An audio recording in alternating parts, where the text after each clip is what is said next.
Welcome to our Grand Strand weekly web chat. It's our 4th episode of the year. A little casual approach of this week as we approach week 3 now of the high school football season. It's this Friday and it's September, the 9th month of the year. If you guys didn't know that at home. We have a couple guests here to take a look back at last week's action and preview some prep football. Guerin of The Sun News and Matt Parris of ESPN Radio. Thanks for logging on to YouTube or whatever entity that you did log on to watch this wonderful production. And we're now in the heart of the high school football season. Right, we're starting to find out what a lot of these teams are about and what they're packing. So it's fun. They're packing some heat, or maybe like Conway, they're falling down a little bit. I don't know. All right, let's take a look at what some of the results from week 2. Break this down before we look ahead. Carolina Forest knocking off St. James 29-15 in our Grand Strand game of the week. Carvers Bay all over St. John's. Georgetown blanks Andrews. Ainer 44-12 winners over Green City Floyds. North Myrtle Beach, they're 2-1. Fulfilling my prediction that they'll be 5-5 at one point in this season. All right, some more games that was from week 2. Rock Hill dominates Conway. Actually jumped out to an early lead in that game. Socastee coming back in a fourth quarter win over Lake City. Myrtle Beach defeated West Florence. That was a Thursday game. And a Monday Labor Day game. Waccamaw 22, Creek Bridge 0. Let's start with last week's Grand Strand game of the week. Carolina Forest with a big win. They fell behind early. I guess they were playing with their backs against the walls. Right, they were struggling with the St. James offense a little bit. The Sharks were running on them pretty good in that first and second quarter. Jumped out 12-0 before Carolina Forest got on the board, and I think it kind of showed that the Panthers have some work to do in the run defense. They do have some work on the defensive side, but as I said last week, Will Brunson coming into his own, putting up some numbers. He was 13 of 18, 173 yards. 2 touchdowns. Him and Atkinson, it's kind of a balanced thing they've got going on the offensive side of the ball, so it's pretty exciting football they're able to put together there. And you got Atkinson now playing a little bit more defense, so supposedly he had 17 tackles against St. James. So if he's playing more on defense, especially the number of plays that Carolina Forest had on defense, that's going to take away some production on the offensive side. Right. Starting middle linebacker for Carolina Forest, Kyle Rice is out. He's got another 3 weeks on the bench with a broken left hand. They got to shift some pieces over there to that defense, and that means Harold Atkins is playing a little bit of a hybrid defensive end, outside linebacker position. He's gonna have plenty of chances to make a lot of tackles here in the next few weeks. Another big win was Myrtle Beach knocking off West Florence. That was a Thursday game. Seemed like it was so long ago at this point, but Myrtle Beach just finds a way to win, huh, Matt? Yeah, coming from behind for the second time in 2 weeks. They came off with some short rest after the kickoff classic where they beat Irmo. It was kind of a back-and-forth game, but they were able to come from behind at the end there. C.J. Cooper runs it in out of that wild hawk formation they like to use. I've got basically 2 quarterbacks. C.J. Cooper's playing wide receiver this year, but Tyler Keene and C.J. Cooper able to both play the quarterback position, so you never know what you're getting from the Seahawks. Yeah, and you're getting big-time now injury concerns is really creeping up on the Myrtle Beach Seahawks. Let's take a look at our Grand Strand and I guess our games of the week for News 13 and the Blitz. Along the Grand Strand side, you have South Florence taking on Myrtle Beach. That's what I was alluding to. Big-time matchup. The other game that we're watching, at least for the Blitz side of things, Lamar and Darlington, that's our PD game of the week. But here on the Grand Strand Weekly Web Chat, South Florence and Myrtle Beach. Whew, this is a nice game for a Week 3 matchup. Yeah, it's another good one. Myrtle Beach only plays Class 4A opponents in the non-region schedule, and we get games like this in Week 3. It means virtually nothing for Myrtle Beach as far as playoff scenarios and all that, but it's a heck of a football game, and I expect a lot of people to be out there on Friday night. Yeah, going to be an exciting ball game. As Ian was saying, they only do play 4A opponents, which sets up some really cool matchups with Myrtle Beach. Where they're ranked number 1 this week, right? Just bumped up to number 1. Yeah. And what poll? Just kidding. You keep hammering me on it. I didn't name the darn thing. I just send in votes.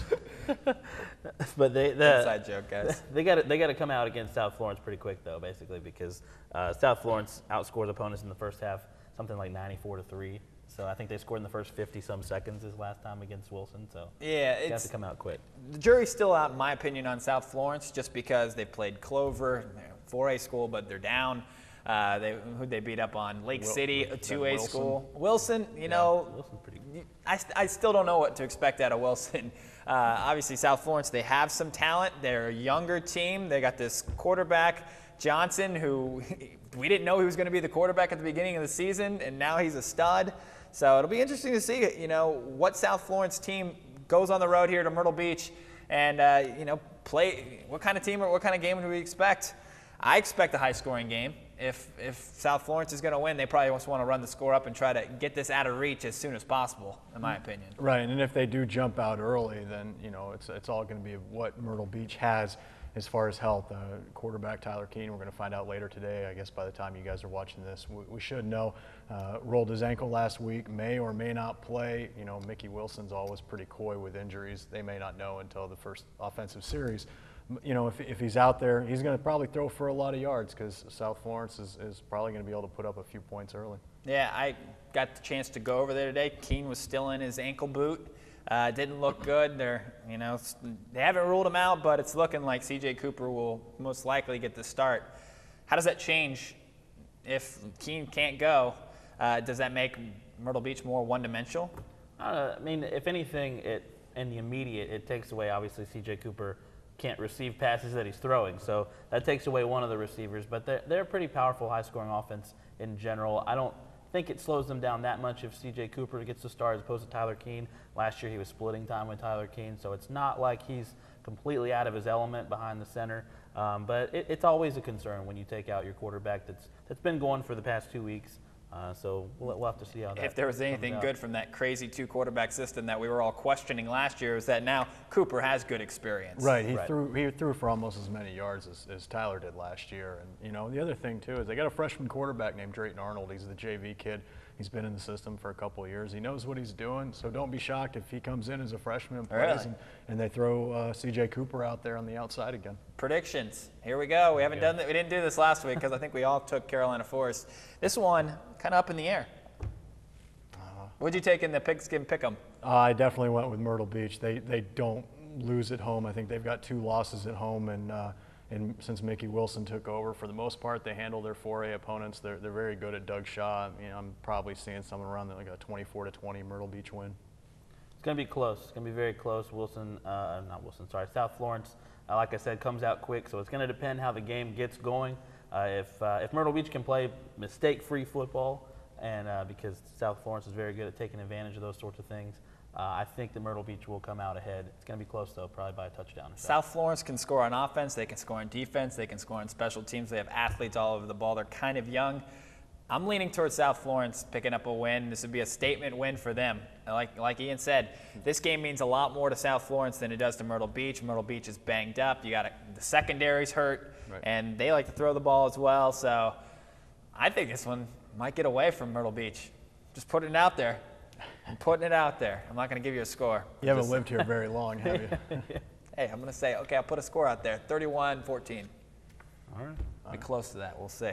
All right, some of the other games from Friday, at least for week 3 of the high school football season. Carver's Bay taking on Andrews. I expect Carver's Bay to win that game as we go through the list here, guys. Probably going with Carver's Bay in that one as well. Deshaun Aiken, got to highlight that performance last week. Yeah, 5 touchdowns, 4 on offense, returned an interception for a touchdown. I think he had another interception in the game. I mean, the kid's all over the place. He's getting some looks as a basketball player as well. He's a stud that Nate Thompson has kind of built his program on. Yeah, and then you have some of the other games here. James Island at Georgetown, Green Steve Floyd's at Loris. Loris trying to bounce back from their first loss of the season. They went across the border and lost a game. Conway at Socastee. This is probably the other appealing matchup for this week, Matt. Yeah, Conway. I'm not sure if it's panic time. We would say that for Conway, but they are certainly trying to figure out how they're going to get things moving. They've got a couple of mistakes that have kind of hurt them in the beginning. They played Rock Hill this past week, lost 34-14. Rock Hill takes the first kickoff to the house, and it's just kind of, they never really get going. So I think if Conway can kind of pull everything together, Mikael Moody obviously is a very talented quarterback. They have the weapons. They've just got to get it all together. I think Socastee is on a roll. Hunter Renfro, 4 touchdowns last week on the ground. Powerful rushing offense over there at Socastee, and they're 3-0, man, for the first time since I think 2003. So it's going to be a very interesting contest. I look for Socastee to have a chance to take this one down. Honestly. Yeah, Conway I still think is the favorite. The problem last week was Moody, as elusive as we know him to be, was not elusive against Rock Hill. Rock Hill was able to tackle him, especially in the first half when Rock Hill built that big lead, and they were able to contain Moody. and all of a sudden it was 21-0. So Conway, they're going to have their, they got to get the train back on the tracks, I guess you would say. Right. It was a 6-point game between these teams last year, and I expect another close one. I just think it's going to be something like 40-34, something along those lines. Both these teams can score. Socrates' defense does not have anybody that can keep up with Mikhail Moody. Yeah. As long as he's hydrated and he isn't cramping up, he's going to have a big game. It's just a matter of which defense can find a way to make a stop in the fourth quarter, I think. Yeah, Lake City, they scored, 25, and they took that fourth quarter lead against Socrates, and their quarterback, it seemed like in the third quarter when the game was starting to looked like it was on the line, he just broke it away right down the middle for 75 yards down to the 5-yard line. It was like, where's the defense here at Socrates? And, you're not catching Moody from behind. You can catch that kid from behind, but you're not going to catch there's no one in the area is catching up to Mikhail Moody from behind. And the only team that's catching up to him is probably Rock Hill. Right. That's what happened when you play a 4A from the upstate. Some of the other games, Ainer at Latta. I mean, that's kind of a fun matchup right there because Ainer's 2-1. They can get to 3-1 very easily. They put up a ton of points against some lesser competitions. Is this kind of a mirage right now for Ainer? Are they just kind of playing teams a little lower to boost their record? Yeah, they're only playing Class A teams in the non-region schedule, but there's nothing wrong with that. I mean, the kids don't have a choice on who they play. They're going out there and doing it. They got 3 kids that have already rushed more than 200 yards. Hunter Wyndham's got like 380, 5 touchdowns. I mean, they're doing exactly what they're supposed to do. More importantly, they're getting confidence. They need it. I mean, they have not played well in region play in 4, 5, 6 years. They need to prove that they can go into a region schedule already knowing how to win. They're doing exactly what they've been asked to do. Yeah, they were 0-5 in region play last year, but ended up winning a playoff game. Yeah. Right. It looks like they carried some of that confidence over to this year, so that's good to see for Coach Jody Jenneret. The other matchup we have, Carolina Forest at White Knoll. We talked a little bit about Carolina Forest. I think this is a team that Panthers can beat on paper. In White Knoll, they're in the Lexington area. Correct. Yep. It's a 4A opponent, so in the scheme of things, this is a huge game for Coach Drew Hummel as far as their playoff scenario goes. Any thoughts on Carolina Forest? Yeah, they've got to get going earlier in the game. The game last week against St. James, it was tied. It was kind of back and forth early before anybody got any offense going, and then Will Brunson and Hunter Atkinson started actually getting that offense firing. So don't know a lot about White Knoll as a team, specifically what they have to offer. But as far as it being a 4A team, they're on the road. It's a long road trip up there to the Lexington area. But I think they can come out and win this game if they keep the train on the tracks, like we were saying earlier. Just to get the monkey off the back, to get that first win, I think that is going to breed a little bit more confidence in Carolina Forest, and I think the guys are going to play a little bit more loose. Yeah, and I think the biggest thing that Carolina Forest has not had yet is a dry field to play on. I mean, this is an offense where they gotta be able to snap the ball quick. They got to be able to get up quick, get back to the huddle, get back to the line of scrimmage. They haven't been able to do that. That field at St. James last week was nasty. I destroyed a pair of shoes walking on the field in 5 minutes after the game. I mean, it was not a pretty sight. The problem again, though, going back to Carolina Forest, is they have problems stopping the run. They're giving up 35 points a game. White Knoll has 2 running backs that are 100-yard threats every time out. They've got a tight end who's already committed to Navy. If they attack the middle of the field with Kyle Rice not playing, it could be problems for Carolina Forest. All right, as we wrap up here, let's take a look back at maybe a player or a team right now that you want to highlight and kind of give your kudos to for week 2, or maybe even a player that would be a player to break out in week 3. Who you got, Ian? We've talked about him a couple times already. I really want to see Octavius Thomas, have another good game on this Friday. I believe, he had 15 tackles in the first game of the year after missing almost all last year. If he can, spot up on Josh Johnson from South Florence, I think he could be the difference in Myrtle Beach winning that game. I got to go with Hunter Renfro, Soxty. 4 touchdowns last week.